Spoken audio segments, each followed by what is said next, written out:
गोपिकाओं का तन मन सभी कुछ श्याम सुंदर प्राण प्रियतम श्री कृष्ण का था। वे संसार में जीती थीं श्री कृष्ण के लिए, घर में रहती थीं श्री कृष्ण के लिए, घर के सारे काम करती थीं श्री कृष्ण के लिए। उनकी निर्मल और योगेंद्र दुर्लभ पवित्र बुद्धि में श्री कृष्ण के सिवा अपना कुछ था ही नहीं। श्री कृष्ण के लिए ही था सब कुछ। श्री कृष्ण को सुख पहुंचाने के लिए ही, श्री कृष्ण की निज सामग्री से ही, श्री कृष्ण को पूजा करके, श्री कृष्ण को सुखी देखकर वे सुखी होती थीं। प्रातःकाल निद्रा टूटने के समय से लेकर रात को सोने तक वे जो कुछ भी करती थीं सब श्री कृष्ण की प्रीति के लिए ही करती थीं। यहाँ तक कि उनकी निद्रा भी श्री कृष्ण में मय होती थी। स्वप्न और सुसुप्ति दोनों में ही वे श्री कृष्ण की मधुर शांत लीला देखा करती थीं।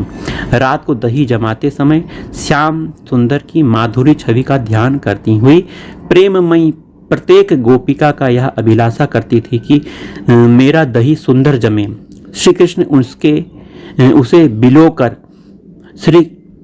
श्री कृष्ण के लिए उसे बिलोकर मैं बढ़िया सा बढ़िया माखन निकालूं और उसे उतने ही ऊंचे छीके पर रखूं जितने पर श्री कृष्ण जी का हाथ आसानी से पहुंच सके।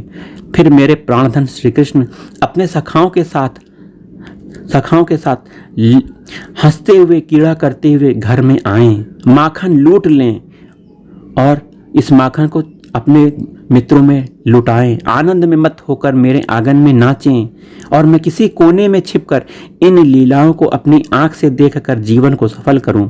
रात भर गोपी इस भाव में विचार में रहती थी। प्रातःकाल जल्दी जल्दी दही बिलोकर माखन निकालकर छीके पर रखती, कहीं प्राणधन आकर लौट ना जाए। इसलिए वह सब कामों को छोड़कर सबसे पहले दही बिलोती और छीके पर माखन रखने के बाद श्री कृष्ण की प्रतीक्षा में व्याकुल हुई मन ही मन सोचती, हाँ आज प्राणधन क्यों नहीं आए, इतना विलंब क्यों हो गया। क्या आज इस दासी का घर पवित्र नहीं करेंगे?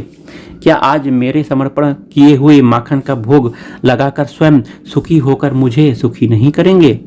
इन्हीं विचारों में आंसू बहाती रहती थी गोपियां। गोपी छड़ छड़ दौड़कर दरवाजे को जाकर देखती, लज्जा छोड़कर राह की ओर ताकती, श्याम सुंदर आ रहे हैं या नहीं सखियों से पूछती। एक एक निमिष उनके लिए युग के समान बीतता। भगवान श्री कृष्ण भी अनेक रूपों में एक ही साथ ऐसी प्रत्येक गोपी के घर पधार कर भोग लगाते। भक्त को सुखी देखकर सुखी होते हैं और अपने सुख में भक्त को सुख को अनंत गुना बढ़ा देते हैं। अपने सुख से भक्त को सुख को अनंत गुना बढ़ा देते हैं।